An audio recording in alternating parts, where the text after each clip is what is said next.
Today's lesson 8.4 is titled Slope-Intercept Form. So by the end of the lesson, or the standard we're focusing on today, is being able to graph a line given its slope and a point on the line. In particular, we'll be focusing on the y-intercept, and also being able to find the slope of a line given its graph, which we did in the previous lesson 8.3.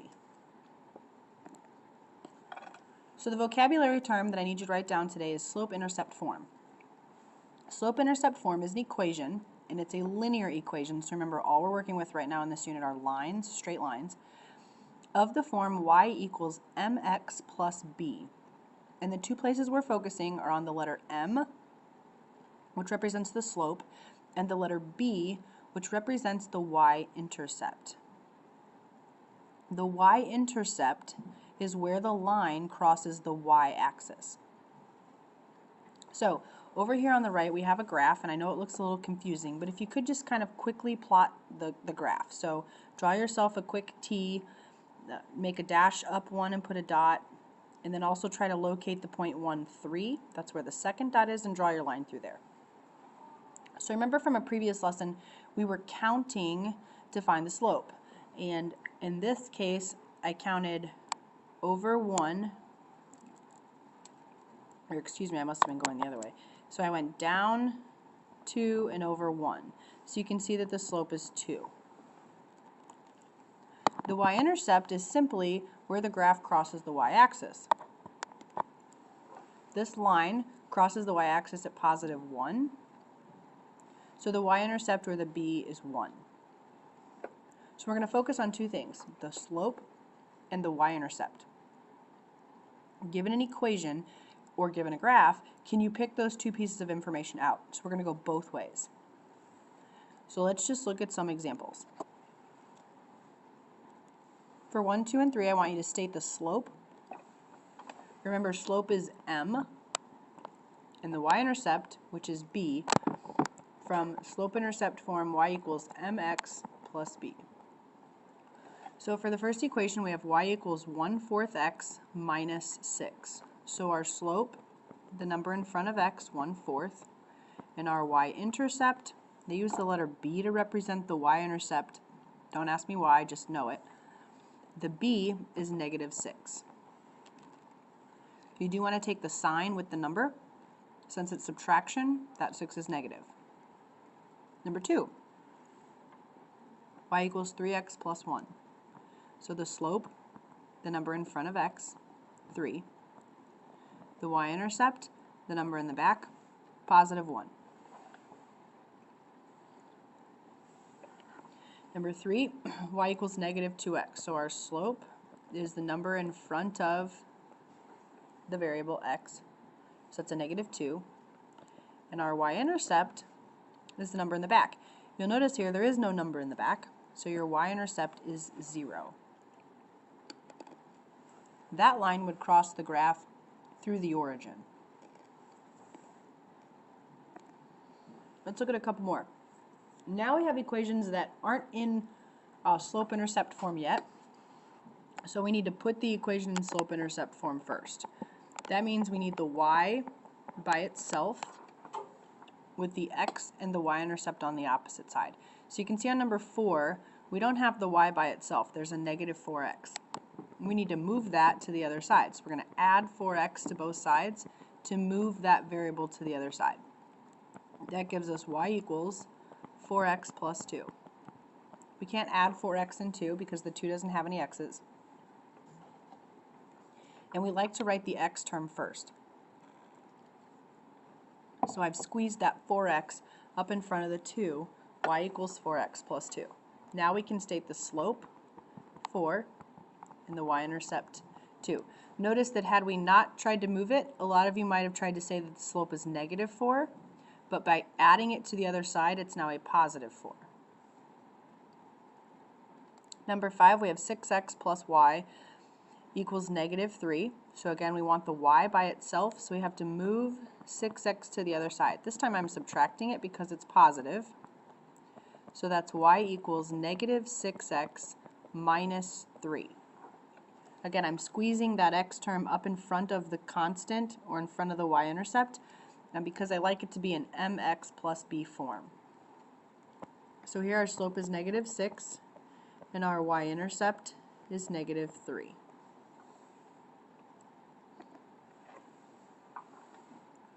Six and 7 just get a little more complicated. Again, we still don't have the y by itself in number 6. We have 6 minus 2y equals -x.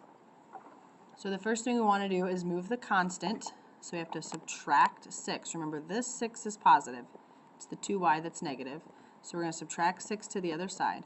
That gives us -2y equals -x minus 6. Remember, the 2y is negative. That's what that subtraction sign implies. We still don't have this equation solved for y.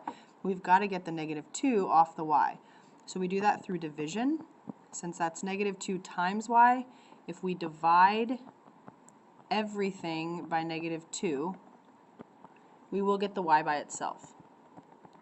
And this is again where we have to be careful. Excuse me. So we have -x divided by -2.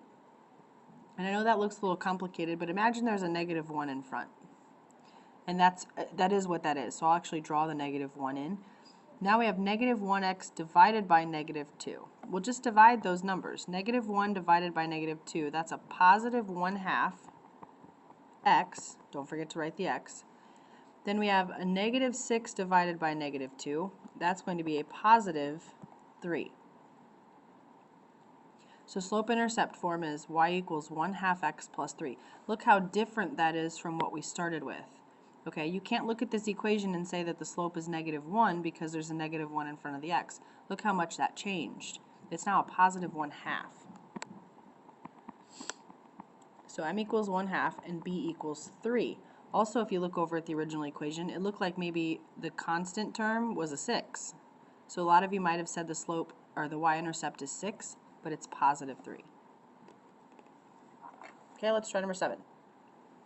The y is over on the right-hand side. I'm going to go ahead and solve the equation first and then fix it at the end. So we want to subtract 2 to get rid of the positive 2. So that's x minus 2 equals -y. You also cannot have -y. Remember, that's like having a -1. So now everything needs to be divided by -1. When you do that, essentially you're just changing the signs. So what I'm going to do now is I'm also going to write in the correct order. So I'm going to kind of go backwards through this equation. I'm going to go right to left, but I'm going to write it left to right. So I'm going to write the y first, canceled off the -1s, so I'm left with y. Now you have x divided by a -1, so it's going to make it a -x, or a -1x. Now you have a -2 that's being divided by a -1, so that's plus 2. So our slope, the number in front of x, there is a -1 that's implied there, and your y-intercept is a positive 2. Now let's look at some graphing. So now you have the equation in slope-intercept form, but we need to graph it. So the first thing we're going to do is state the slope, -2/3, it's the number in front of the x, and the y-intercept is positive 3. When you graph, you will start here with the y-intercept. The y-intercept, remember, is where the graph of the line crosses the y-axis. So if the y-intercept is 3, you need to locate 3 on the y-axis and make a point. Now, in reverse of what we were doing in a previous lesson, where we were given the line and we counted out the slope, now we're going to count out the slope to give us the line. So first thing I recognize is that the slope is negative, which means my line in the end is going to go this direction versus that direction. Okay, this is negative slope, this one has positive slope. You need to make sure you understand which one goes which way. Also, when we graph lines, we like to have 5 ordered pairs. Okay, the y-intercept can be your first. So now I need to go 2 in one direction and 2 in the other direction. So from the y-intercept, remember this is rise over run. I'm going up 2 and over 3. Up 2 over 3. Up 2 over 3. I want you to go at least 2 in both directions. I went ahead and went 3. Now I'm going to go down 2. This time I need to go to the left 3. Down 2 to the left 3. And I am going to go a third time. And now you can see we've created a line. The equation of this line is y equals negative 2/3 x plus 3. Every ordered pair that's on this line will solve that equation. We have the y-intercept plotted correctly. It has negative slope, so we're good. Let's try another one. Graph y equals negative x minus 2 using the slope and y-intercept. Okay, so again, we need to find the slope. That's the number in front of x, so it's a negative 1. And the y-intercept is negative 2. So again, start here. Start with your y-intercept. On the y-axis, locate negative 2 and make a point. Again, my slope is negative, so my line needs to go in this general direction because that line has negative slope. Whether you want to go up first or down first, it doesn't matter. It's also helpful to write your slope like a fraction, so negative 1 over 1. That means I'm going up 1 over 1, up 1 over 1. And that's exactly what I do. Up 1 over 1, up 1 over 1, up 1 over 1. And you continue this. You do need to have at least 5 points. I like to go all the way across the graph. And we do want to go in the other direction as well, at least 2 points in both directions. That will give you a total of 5. You are welcome to do more than that. Notice now I'm going down 1 and right 1 because I need it to make a straight line. So that's the graph of the equation y equals negative x minus 2.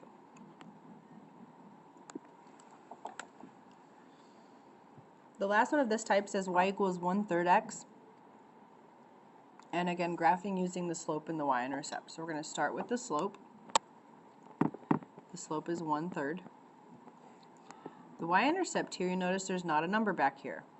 But remember, that's the same thing as having a y-intercept of 0. I could have written plus 0 at the end of this equation and it would have meant the same thing.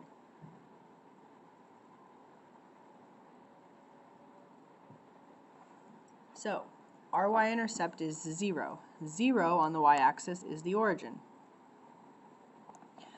Now our line has positive slope. So this is the general direction that our line should be going. Here I'm going up 1 and over 3. So I'm going to go up 1, and this time I need to go to the left 3, up 1, left, up 1, left. That's going to give my line positive slope. If you're going to go down, or excuse me, right, that was right. Up 1, right 3, up 1, right 3, up 1, right 3. If you want to go down 1, you need to go left 3 so that it forms a straight line. Remember again, there are a row of points in these numbers. They're really difficult to see. So kind of this dot goes right on that negative 3. And now you've graphed your line. You always want to connect your dots and put arrows on the ends. Some of you in the last couple of homeworks have not been connecting the points. That's not the graph of a line if you just have ordered pairs. You need to actually connect all the dots and have arrows on both ends. So here's the graph of the equation y equals 1/3 x.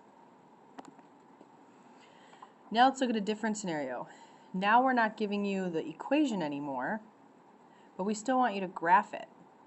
So I give you the slope, but instead of giving you the equation so that you can find the y-intercept, I'm going to give you a point.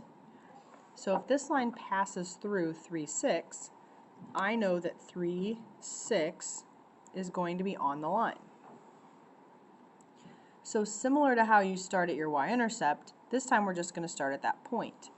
We're still going to use our slope. So it's negative 3/4, so again our line needs to go in this general direction. So I'm going to go up 3 over 4. I don't have room to go up 3 and over 4 again, so I'm going to go in the other direction. I'm going to go down 3 over 4 down 3 over 4, and I kind of run out of room, so I'll just extend that a little bit. Now here, this line, I only had room for 4 ordered pairs, and that's all I would expect of you if that's all you can fit on the graph. But if you can fit 5 or more, you need to have 5 or more.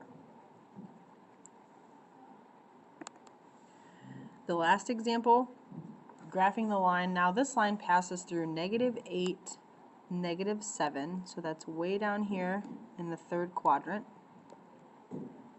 and the slope is 3. Remember, we like to write slope like a fraction, so we know how many to go up and how many to go vertically and how many to go horizontally. So it's up 3 over 1, up 3 over 1, up 3 over 1,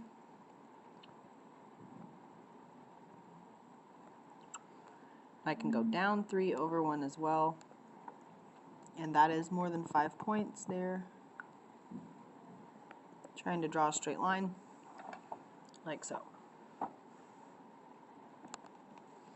So, today we worked on finding the slope and the y-intercept out of an equation, graphing using the slope and the y-intercept, and also graphing using a point on the line and the slope. In class, we will work on worksheet 8.4.